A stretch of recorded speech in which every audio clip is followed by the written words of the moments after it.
I have ranked every single Gorillaz album. I have ranked every single Gorillaz album cover. I have ranked every single Gorillaz song. So I feel like the natural next step in this process is to then rank every single Gorillaz music video, because the visual aspect of the band is a huge component of what makes them who they are. I do have a few rules to cover before we get started. I won't be including any lyric videos, visualizers, promotional videos, and I also won't be including any storyboards, because if I did, Rhinestone Eyes would be number one. That's all I gotta say. Let's get started. Go to hell. Phoner to Arizona is the only music video released from the fall, and it's technically a music video, but in a much more real sense, it's just a series of snapshots that Damon took while on tour, which I think suits the song and the album it's from quite well. I do really like it, but realistically, because of what it is, I can't rank it any higher. Space Chimps. Lil Dub Sheffin is the only video from Like a Come Home, and it's also the first one on the list that I consider to be a real music video. It does have proper 2D animation, but that's really it. No story, no characters, just monkey. I literally have nothing to say about it. Moving on, next. Friday 13. When I made this list, I was really focused on separating my opinions on these songs from my opinions on these videos, because for the most part, my opinions on a lot of these songs have changed since I made my Gorillaz song ranking video. For example, I feel like I was too harsh on most of Cracker Island, and Strange Times has really grown on me, but I still hate Friday 13th. In fact, I have not listened to it since I made that ranking, and that was forever ago. But as for the video, I just think it's boring. It's a continuation of Aries, but it skipped the interesting part that Aries set up, which I understand. Animation is expensive, and that's something that we're going to see throughout this video, and Song Machine is really solid considering the constraints that they had to work with. But this is easily the worst episode. It's absolutely underwhelming, and there is no need to revisit it. Under that is a submarine. Donk-O-Matic got a lot of hate at the time it was released. People were understandably upset that this song was chosen for a video over something like Rhinestone Eyes, which already had a really fantastic storyboard. I completely understand why they did this though. They were working with a lot of budget cuts at the time, and this video is clearly cheaper than the one for Rhinestone Eyes would have been. It's mostly live action, it takes place in one contained set the entire time, but the production quality is still high, and the 2D animation on 2D is really smooth. It's really impressive. This was kind of an effort to tie up loose ends left behind by Phase 3, but they didn't do that good of a job because they had to do it again. Twice. Transitions! Transitions! Transitions! Trans is pretty much the only video that is just a straightforward musical performance. It's really only notable for its ending. This animation was done by Blink Ink Studios, who worked on the Don't Hug Me I'm Scared TV series, which is one of my favorite just things ever. They also worked on a video for the Elton John and Dua Lipa song Cold Heart, which makes a ton of sense because these little creatures right here look just like Yumferdinker. This is also one of the only videos where we get to see Ace, which, you know, that's always fun. This video is nice to look at, but there's really not much else going for it. I just want to hear Snoop Dogg say those words one time. I don't care how much you pay me. What am I even supposed to say about Welcome to the World of the Plastic Beach? It's just Snoop Dogg in a pirate costume, just doing whatever. No story, no characters. Just like that. It's such a simple premise, but I love it so much. I wish I could rank it higher, but I can't because it is just so simple and it's missing a lot of the hallmarks of more classic Gorillaz videos. Do you think they let him keep that costume? I've always thought of Rocket as the perfect midway point between phases 1 and 2. It was released in 2004, after Gorillaz but before Demon Days, and the art style is kind of a neat hybrid between the two. This video was made to promote Reject False Icons, which was a campaign the band ran advising against celebrity worship. Throughout the video, we can see a number of real celebrities, but they've been zombified, and honestly, they look haunting. I couldn't watch this video as a kid because it was too scary. Also, I like the little detail of 2D carrying Noodle on his back. That's so cute. The poison for Kuzco, the poison chosen specially to kill Kuzco, Kuzco's poison. Momentary Bliss is the first episode of Song Machine, and it's also the first video to feature Damon himself. I love this kind of real-world crossover. I like the idea that Gorillaz, the characters, exist in our world and interact with the real people behind the band. I also love the way Damon has been characterized throughout Gorillaz lore as just a gigantic asshole who wants to take all the credit for the band. I think there's a big difference between treating the virtual members of the band as accessories to Damon's work versus as characters that make music alongside him. Momentary Bliss isn't as ambitious as future episodes of Song Machine, but it's still a good intro to Phase 6. I'd like to do it with him, I tell you that for nothing. Damon himself has said that Strobe Light is the worst Gorillaz music video, and I don't think that's really fair considering it's from an aspect of the band that he's not really involved in. I just think Strobe Light is really overhated. I think the motion capture looks really good. It is a huge improvement from earlier in Phase 4, and while it is pretty simple in terms of story, it mostly serves as a setup for Phase 5 with Murdoch meeting with the man at the bar, and to be so honest, the first time I watched this, I really thought they were hooking up. There are also a bunch of fun cameos in this video, Phil Cornwell obviously, and Remy Kabaka Jr., as well as a bunch of Humans collaborators. It really makes you feel like this is the party that the entire album was supposed to be about. My biggest and really only issue with this video is the way Russell gets sidelined. Everyone has something going on but him. He doesn't even get a 3D model. He was supposed to have his own storyline, but it got cut, which is such a shame. I really liked the Free Murdoch campaign. I think it's one of the best parts of modern Gorillaz lore, but like, guys, it can't be all Murdoch all the time. I am begging you to give Russell something. I really couldn't tell you why I dislike Aries so much. Actually, I can. I know objectively it's not that bad, but it's almost entirely a continuation of a previous video, and it's not a very good continuation. In my video about Pirate Radio, I talked about how, these days, it seems like the writers don't really know what to do with Murdoch. They clearly want to give him some kind of redemption arc, but they're also solely relying on him to create the conflict at the center of each phase. In Désolé, which we'll talk about later, he's clearly remorseful for the way he's treated his bandmates, especially 2D, and in Aries, which immediately follows Désolé, all of that development is immediately undone. The first time I watched this video, I wasn't even surprised when he pulled out the syringe. I was just kind of annoyed. And going directly from this ending to Friday 13th doesn't help at all. It's just frustrating that the most interesting part of this plot point wasn't included in either video, and was only shown to the audience through the single cover. It's definitely not the worst, it's not even my least favorite, but I don't know, man, I don't like it. Money is no obstacle.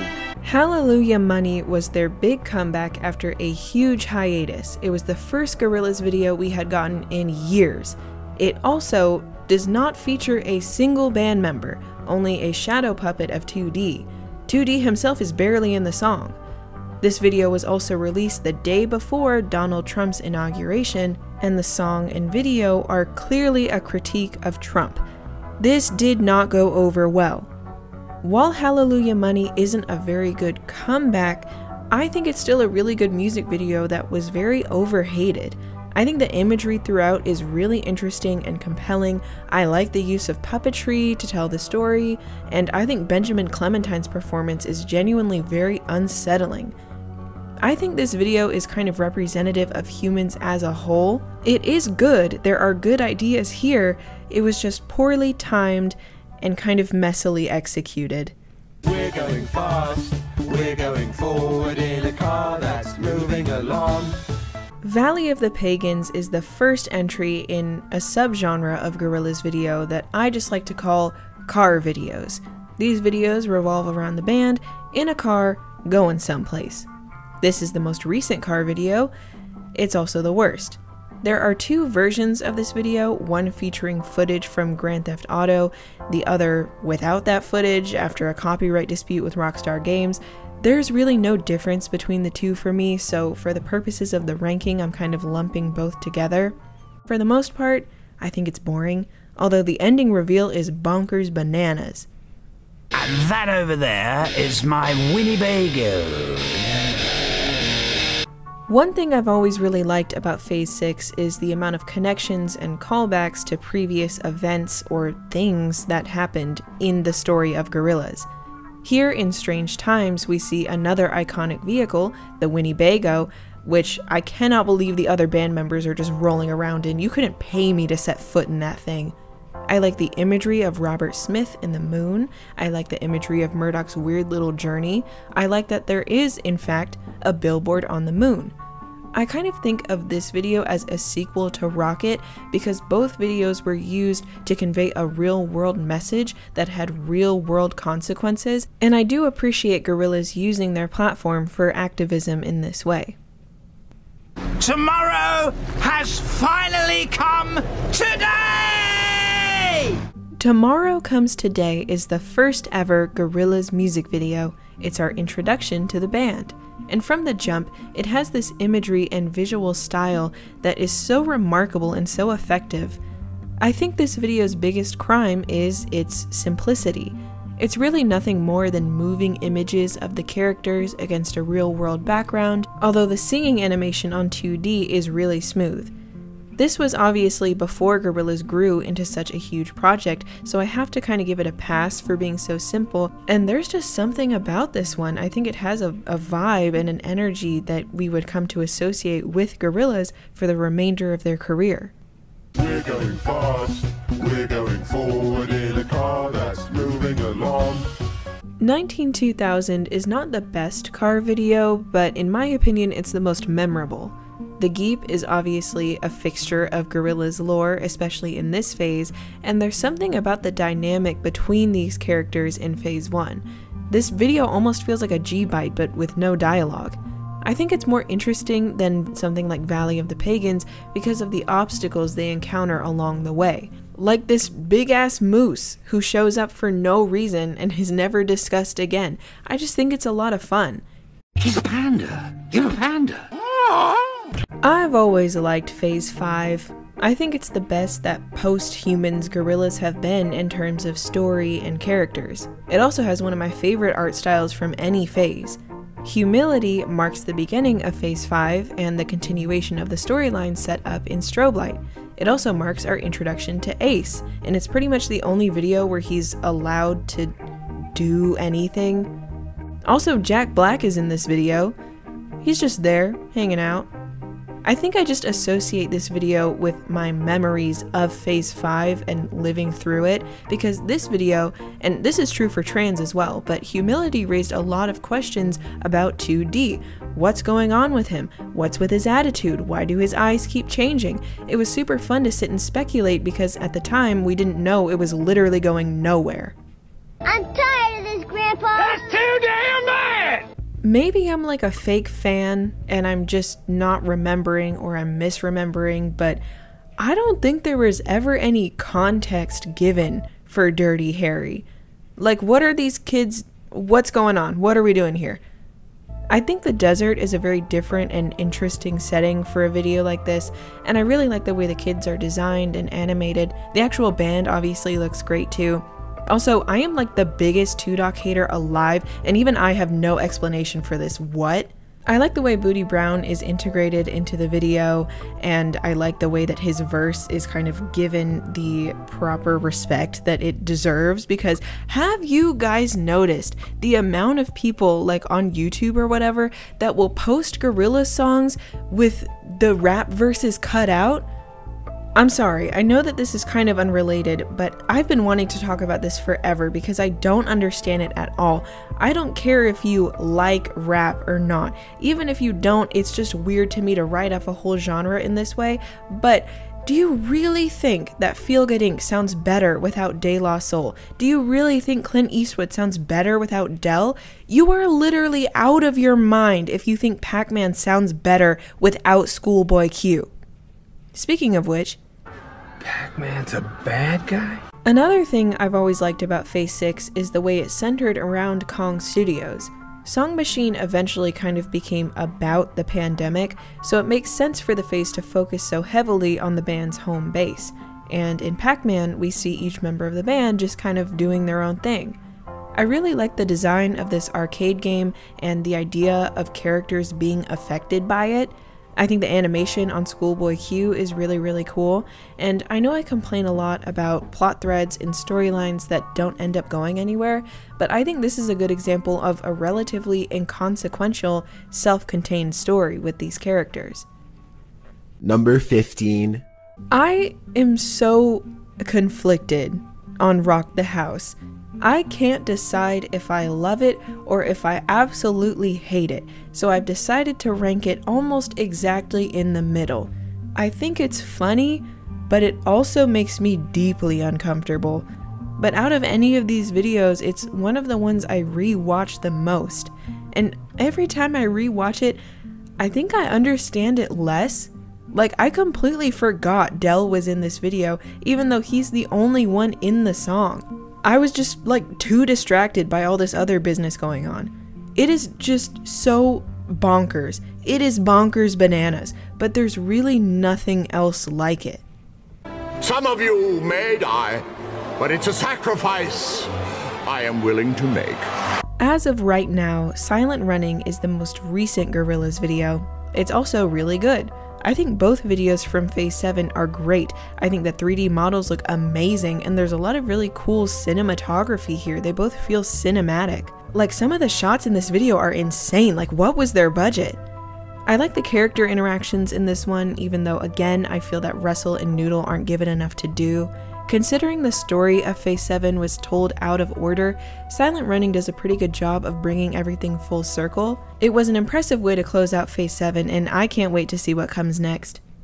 It would take more than a silly old ghost story to scare me. I have complained about these videos being too simple. I have complained about these videos ignoring Noodle and especially Russell. I have complained about these videos setting up concepts and ideas that don't get resolved. The Pink Phantom has every single one of these issues. I really couldn't tell you why I like this video so much. Actually, I can.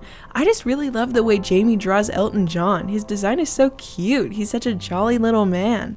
Listen, I wouldn't consider myself an Elton John fan. I have no particular affinity for him or his music. That being said, the movie they made about him, Rocketman, is one of my all-time favorites, and if you've been here for a minute, I know you know that. I've talked about it on my channel like 5 separate times. I just made an entire video about it. But look, I didn't just rank the Pink Phantom so high because it reminds me of a movie I like. I genuinely think it's good and it's fun to watch. It's definitely not the best, it's not even really my favorite, but I don't know, man, I just like it. But oh my god, I hate the ending. It's so painfully unfunny, and it's such an obvious attempt to recreate the bath, but somehow even worse. Reese's Puffs, eat 'em up, beat 'em up, beat 'em up, beat 'em up. I hate to keep calling things iconic, but there really isn't a better way to describe Dare. Everything about this video is permanently burned into my brain. The dance, the outfit, Shawn Ryder's big ass head. I know you've already seen it, and I'm pretty sure you already like it. You wouldn't dare. Okay, first of all, I gotta get this out of the way. I know that Do Ya Thing is no longer canon, but I think at the time it was a fantastic way to close out Phase 3. There were just so many original plans and scrapped ideas that never came to fruition for a number of reasons, and with all of that in mind, I think Do Ya Thing wraps things up just enough. We get to see what happened to everyone, where everyone ended up, and we get an update of sorts on the dynamic between 2D and Murdoch, because that's arguably the relationship at the center of this entire story. In Phase 3, they kind of turn things on their head. While 2D had been kidnapped by Murdoch, he arguably had the upper hand in a lot of situations. But in this video, we're back to square one, and it's honestly kind of sad. It's not the best ending to the story of Gorillaz, and I'm ultimately glad it wasn't, but I think I would have been okay if it had been.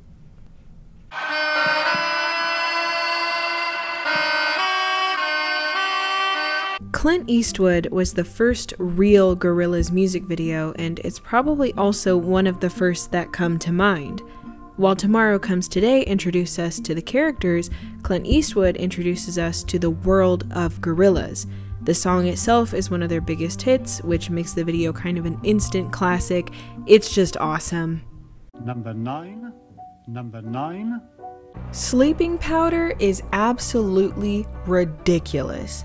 In my mind, I know it's nowhere near one of the best Gorillaz music videos, but in my heart, it deserves this spot on the list.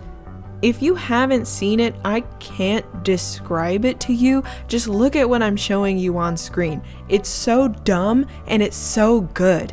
Everything about it just screams 2D, and the fact that it's Damon in the mocap suit doing this silly little dance, it honestly just feels like a really sweet tribute to 2D from Damon.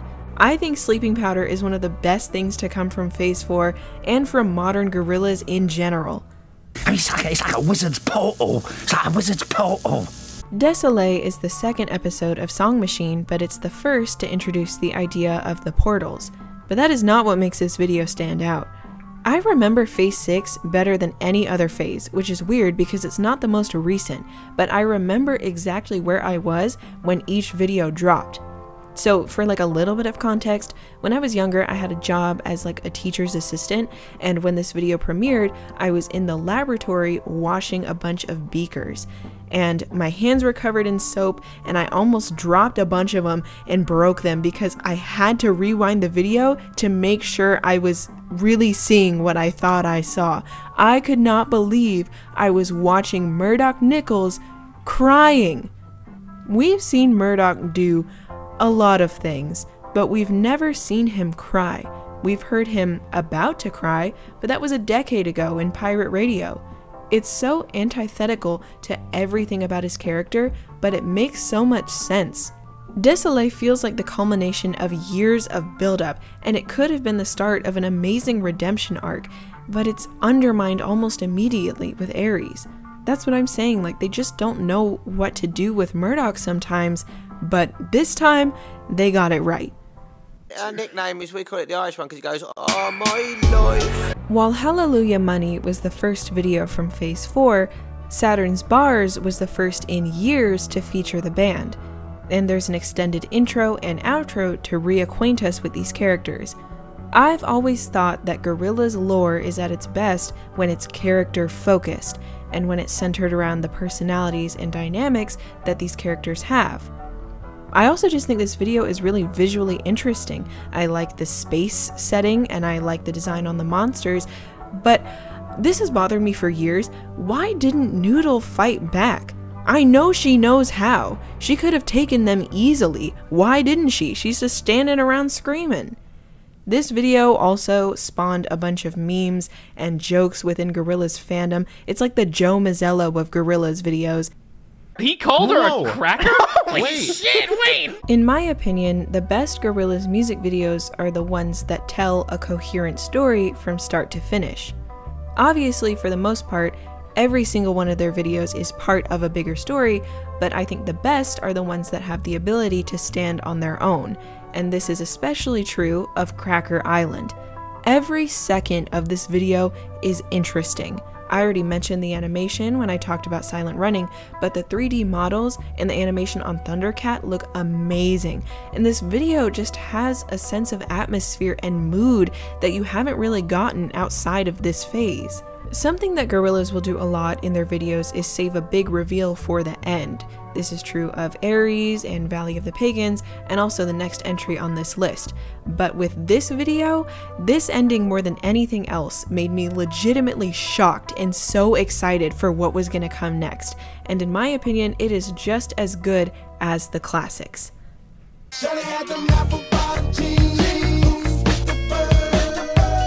The music video for Feel Good Inc. recently turned 19. And doesn't that just drive you insane? I still think this video is one of the best examples of visual storytelling that Gorillaz have ever done. It was their biggest hit, it was the lead single off Demon Days, and this is the song that made people realize that Gorillaz were more than a gimmick, they were truly special. And I think a lot of this is due to the music video. I said that every second of Cracker Island was interesting, but every frame of Feel Good Inc. is astounding. I love the visual metaphor of the floating windmill and the bright white of the sky versus the deep red of the tower. The visuals are so compelling and you really get the message it's trying to send without it having to hit you over the head. I think in this instance, this song and this video absolutely earned its popularity. It's definitely one of their best. You have 13 seconds before the island fucking explodes, you hot topic wannabe, and you blue gumball son of a bitch. I went into The Lost Chord with very high expectations. The Valley of the Pagans had already set up the fact that the band would be returning to Plastic Beach. They have attempted to wrap up this story so many times, and this time I feel like they really got it right. They thought of literally everything. They even thought of Big Rick Black's Record Shack. Also, Lee John looks insane. It looks amazing. I think this weird, wacky sea monster coming up out of the sea and destroying Plastic Beach with laser eyes is exactly the kind of thing you would expect from Gorillaz. And this video just has a real sense of finality to it. We are never going back to Plastic Beach. And I know that I've been talking a lot about Murdoch's arc throughout Phase 6 with Desolate and with Ares. I think that they kind of dropped the ball in the middle, but the setup with Desolate was fantastic, and the ending in The Lost Chord is incredible. The way that the band is stranded on this lighthouse, the lighthouse he recorded pirate radio in, the way he helps everyone get through the portal before thinking about himself, the panic on his face when the portal closes, and the relief on his face when 2D comes back for him. He knows that 2D has no reason to be helping him out here. He doesn't deserve it. And the shot of Murdoch taking 2D's hand, it's so good. This is the payoff. It took kind of a bumpy road to get there, but this is a fantastic conclusion to Phase 6 and to things that were set up as far back as Phase 3. And it's a great way to conclude Murdoch's redemption arc. You know, if in Phase 7 he wasn't back to doing the same shit, like, come on, man! Y'all, I swear on my mother, I can't stand this fuck-ass boat. So I mentioned that Saturn's Bars has an extended intro to reacquaint us with the characters. And On Melancholy Hill does the same thing, where we get to see Noodle all grown up and reuniting with Russell. Meanwhile, we see Murdoch 2D and Cyborg Noodle on their way back to the island. I love the inclusion of the collaborators in this video. I love the way that they're animated and the way that they're drawn, and I think it's a great way to represent the true nature of Gorillaz because it's always been about collaboration. I think this video just has a little bit of everything that makes Gorillaz great. It features the collaborators on Plastic Beach, obviously. It features amazing visuals and a really cool mixing of different mediums, and more than anything, it's got really cool characters. I know I keep saying this, but Phase 3 was so messy, but I don't think we're ever getting anything better than this. We're going fast, we're going forward in a car that's moving along. My favorite Gorillaz music video, without a doubt, is Stylo. I think it's hands down the most exciting. The entire video is just an extended action sequence. We get the introduction of the Stylo car/submarine, which I think is just as iconic as the Geep. We also get the introduction of the Boogeyman, who looks genuinely very intimidating and formidable. This video in general looks so expensive. Like, the 3D animation on the characters is so detailed. I cannot believe this came out almost 15 years ago. And similar to Jack Black in Humility, this video stars Bruce Willis as himself, but like an alternate version of himself where he's a hitman and he's trying to kill the other characters. And I love that when he starts approaching Stylo in his car, you can clearly see 2D say, "It's Bruce!" And then when he pulls up beside them and Murdock responds by rolling up the fucking window, it is so good. Everything about it is so good. It was really expensive, and the only thing that didn't cost any money was Bruce, because he did it for free because he's a sweetheart. So without further ado, let's go! When I first started making this video, I was confident that I knew what my top 3 was going to be. Lost Chord would be number 3, Melancholy Hill would be number 2, and Stylo would be number 1. I was sure of it. Until I rewatched El Mañana.